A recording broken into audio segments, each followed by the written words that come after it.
আসসালামু আলাইকুম প্রিয় শিক্ষার্থী বন্ধুরা, সবাইকে স্বাগতম।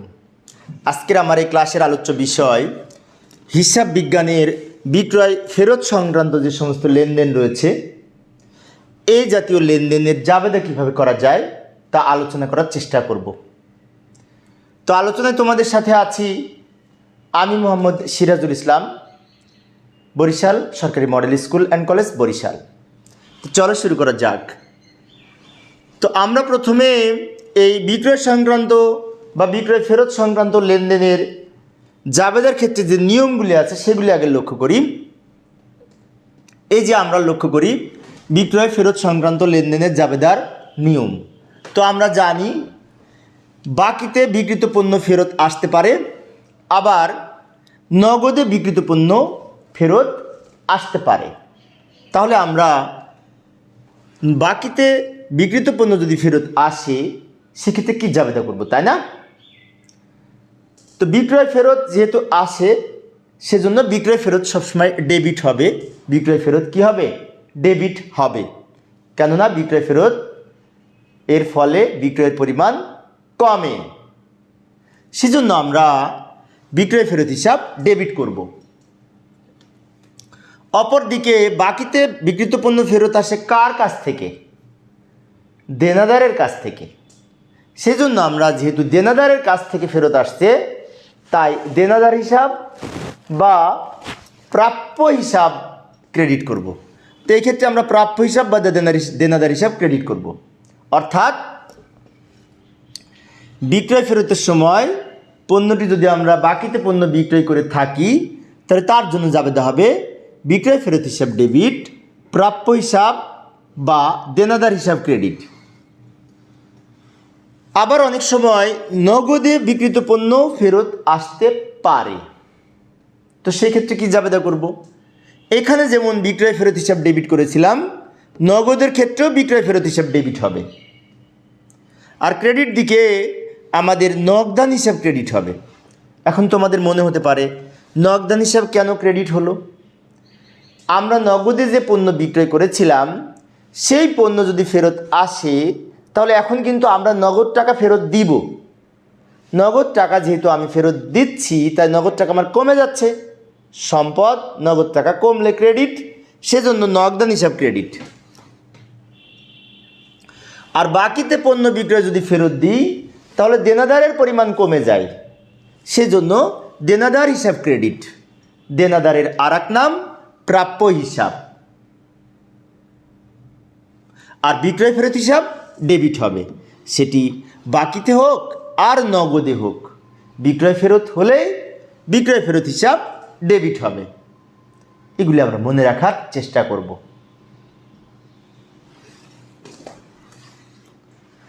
এবার আমরা একটা একটা করে লেনদেনের মাধ্যমে আরও কিছু জাবেদার উদাহরণ লক্ষ্য করি। প্রথম লেনদেন লক্ষ্য করি। মার্চ 21 তারিখের লেনদেন আমি এটি উপস্থাপন করেছি।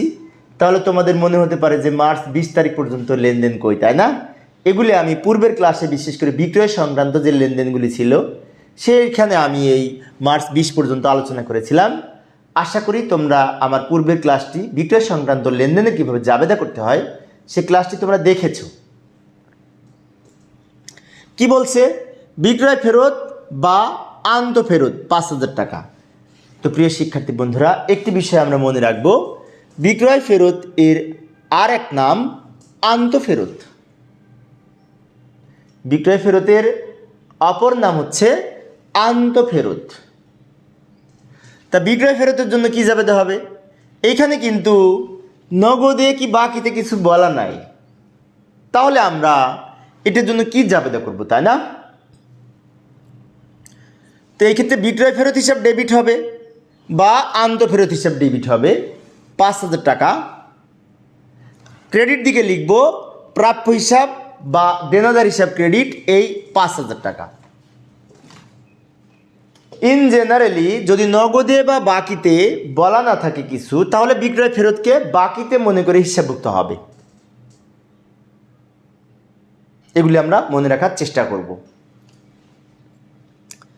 ব্যাখ্যা লিখব বাকিতে বিক্রয়কৃত পণ্য ফেরত।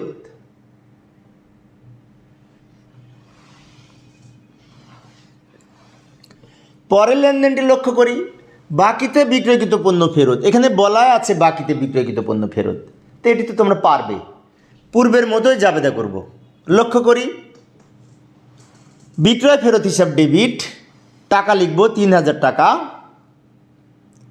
এবং প্রাপ্য হিসাব বা দেনাদার হিসাব ক্রেডিট, টাকা লিখব 3000 টাকা। আমরা জানি বিক্রয় ফেরতের ফলে বিক্রয় ফেরত হিসাব ডেবিট হবে, অপরদিকে প্রাপ্য হিসাব বা দেনাদার কমে যাবে। আমরা জানি প্রাপ্য হিসাব বা দেনাদার সম্পদ কমে গেলে ক্রেডিট হয়, সেজন্য প্রাপ্য হিসাব ক্রেডিট, টাকা হবে 3000 টাকা। ব্যাখ্যা লিখব, এই যে এখানে যেটি ছিল বাকিতে বিক্রয়কৃত পণ্য ফেরত। তো প্রিয় শিক্ষার্থী বন্ধুরা, একটি বিষয় আমি ইতিপূর্বে বলেছি, আবারও বলছি, লক্ষ্য করি, সেটি হচ্ছে আমরা জাবেদার ডেবিট ক্রেডিট লেখার সময় ক্রেডিটে যে হিসাবটা লিখব সেই হিসাবের বাম দিকে একটু স্পেস রাখবো, ফাঁকা রাখবো, এটা হচ্ছে জাবেদার নিয়ম। তাই আমরা এই নিয়মগুলি অনুসরণ করার চেষ্টা করব।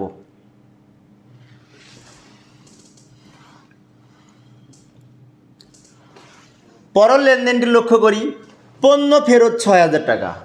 এইখানে কিন্তু বিক্রয় ফেরত কি ক্রয় ফেরত কিছুই বলা নাই। তাহলে আমরা কিভাবে বুঝবো যে এই 6000 টাকা ক্রয় ফেরত না বিক্রয় ফেরত?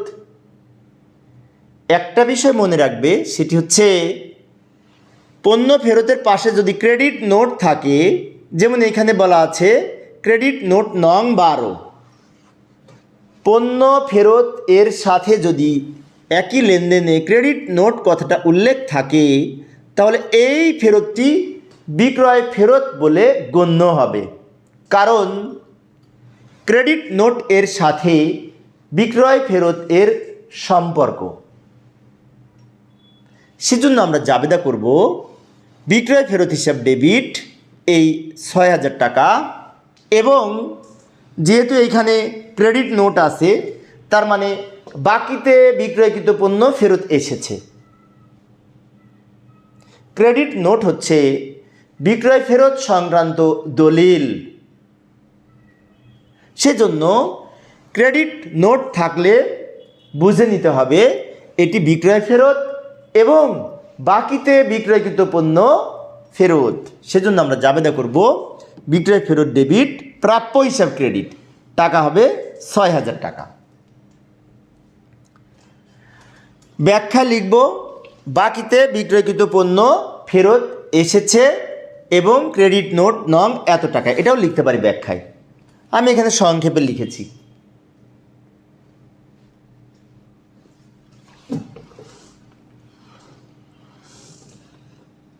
পরের লেনদেনটি লক্ষ্য করি, নগদে বিক্রয়কৃত পণ্য ফেরত 5000 টাকা। তাহলে এটার জন্য কি জাবেদা করব? আমরা জানি বিক্রয় ফেরত তো সবসময় ডেবিট হবে, তাই না? তাই জাবেদাই করব বিক্রয় ফেরত হিসাব ডেবিট এই 5000 টাকা, এবং নগদে বিক্রয়কৃত পণ্য মানে কি? তাহলে আমার নগদ টাকা কমে যাবে। কেন কমবে? বিক্রয় ফেরত যদি আসে, এই ফেরতটা যদি নগদে আমি বিক্রয় করে থাকি, সেই পণ্য যদি ফেরত আসে, তাহলে বিক্রয় ফেরত ডেবিট করব। কিন্তু তাকে তো আমি নগদ টাকা এখন ফেরত দিব। নগদে যেটি বিক্রি করেছিলাম সেটা যদি ফেরত আসে, তাহলে তো আমি নগদ টাকা এখন ফেরত দিব, তাহলে নগদ টাকা কমে যাচ্ছে। সেজন্য নগদান হিসাব ক্রেডিট, টাকা লিখব 5000 টাকা। ব্যাখ্যায় লিখব নগদে বিক্রয়কৃত পণ্য ফেরত, এটাই ব্যাখ্যায় লিখব।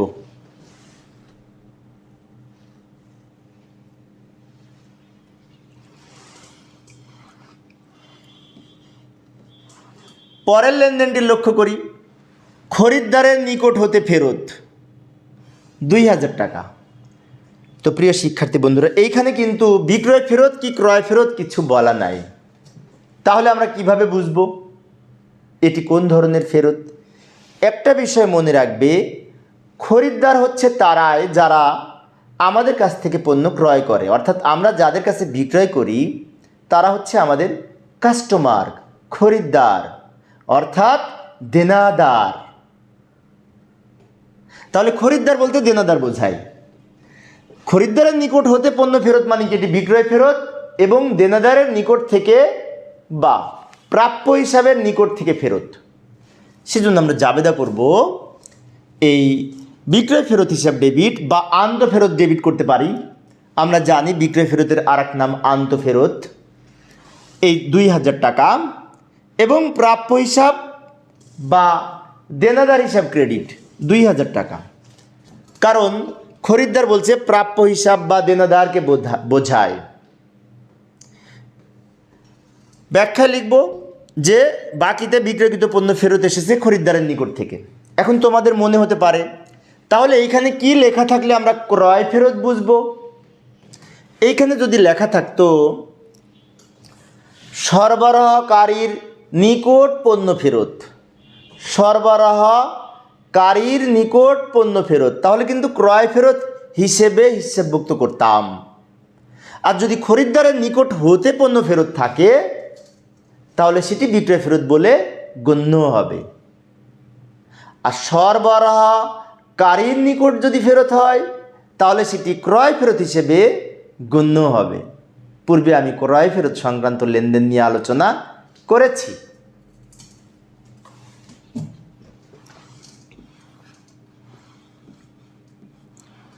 পরের লেনদেনটি লক্ষ্য করি। 10% কারবারি বাট্টায় নগদে বিক্রয়কৃত পণ্য ফেরত 4000 টাকা। এইখানে কিন্তু আমরা জাবেদা করব নগদে বিক্রয়কৃত পণ্য ফেরত এসেছে সেই হিসেবে, অর্থাৎ বিক্রয় ফেরত হিসাব ডেবিট। টাকা হবে কত? 10% লিখব না 4000 লিখব, তাই না? এখানে একটি বিষয় মনে রাখতে হবে, সেটি হচ্ছে এই কারবারি বাট্টা সবসময় বিয়োগ করে হিসাবভুক্ত হবে। যেমন এই যে নিচে আমি দেখাচ্ছি, লক্ষ্য করি 4000 থেকে, এই 4000 থেকে আমরা বিয়োগ করব 4000-এর উপর 10%। কত হবে? 4000 মাইনাস 400 সমান 3600 টাকা। তাহলে আমরা এই 3600 টাকা নিয়ে জাবেদা করব কিভাবে?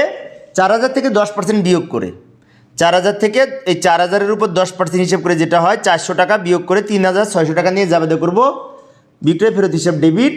আর নগদে যেহেতু বলেছে নগদান হিসাব ক্রেডিট, টাকা লিখবে এই 3600। ব্যাখ্যায় লিখব 10% কারবারি বাট্টায় বিক্রয়কৃত পণ্য ফেরত আসলো, এটাই আমরা ব্যাখ্যায় লিখে দেব।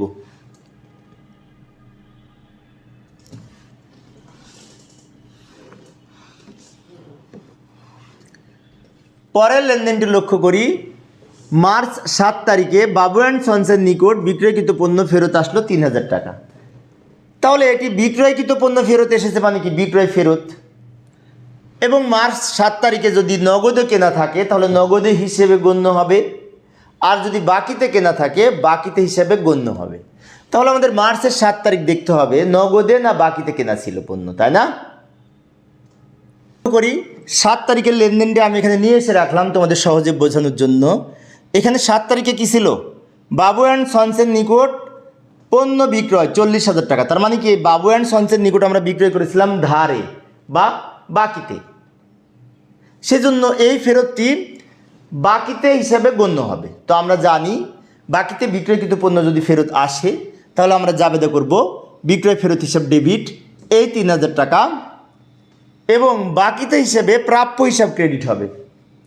কারণ বাবুর নিকট থেকে যদি ফেরত আসে তাহলে প্রাপ্য হিসাব কমে যাবে, সেজন্য প্রাপ্য হিসাব ক্রেডিট হবে এই 3000 টাকা। ব্যাখ্যায় লিখব বাবু অ্যান্ড সন্সের নিকট হতে বাকিতে বিক্রয়কৃত পণ্য ফেরত। পরের লেনদেনটি লক্ষ্য করি। এইখানে বলেছে 8 তারিখে বিক্রয় নিলয় অ্যান্ড সন্সের নিকট হতে পণ্য ফেরত। তার মানে কি 8 তারিখে বিক্রয় করেছিলাম সেই পণ্য ফেরত এসেছে 4000 টাকা। তাহলে আমাদের 8 তারিখে এই লেনদেনটি আমরা নিচে যে লিখে রেখেছি পড়ি। 8 তারিখে কী ছিল? নিলয় অ্যান্ড সন্সের নিকট হতে নগদে পণ্য বিক্রয় ছিল। তাহলে নগদে পণ্য বিক্রি করেছিলাম সেই পণ্য ফেরত এসেছে। এই ক্ষেত্রে আমরা কি জাবেদা করব? লক্ষ্য করি, এই ক্ষেত্রে জাবেদা করব যে বিক্রয় ফেরত ডেবিট, নগদে হোক আর বাকিতে হোক বিক্রয় ফেরত তো সবসময় ডেবিট হয়, তাই না? এই 4000 টাকা, এবং যেহেতু নগদে ছিল 8 তারিখে তাই নগদান হিসাব ক্রেডিট এই 4000 টাকা। ব্যাখ্যায় লিখব নীল অ্যান্ড সন্সের নিকট নগদে বিক্রিত পণ্য ফেরত।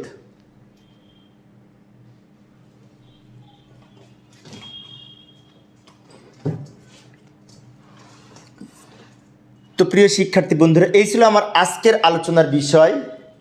আমার পরবর্তী ক্লাসের আলোচ্য বিষয় হচ্ছে আয় সংক্রান্ত এবং ব্যয় সংক্রান্ত বা খরচ সংক্রান্ত যে সমস্ত লেনদেন রয়েছে, আয় এবং ব্যয় সংক্রান্ত সে সমস্ত লেনদেনের জাবেদা কীভাবে করা যায় তা আলোচনা করার চেষ্টা করব। দেখার আমন্ত্রণ রইল। তো পরিশেষে সবাই ভালো থাকবে এবং সুস্থ থাকবে এই কামনায়। খোদা হাফেজ।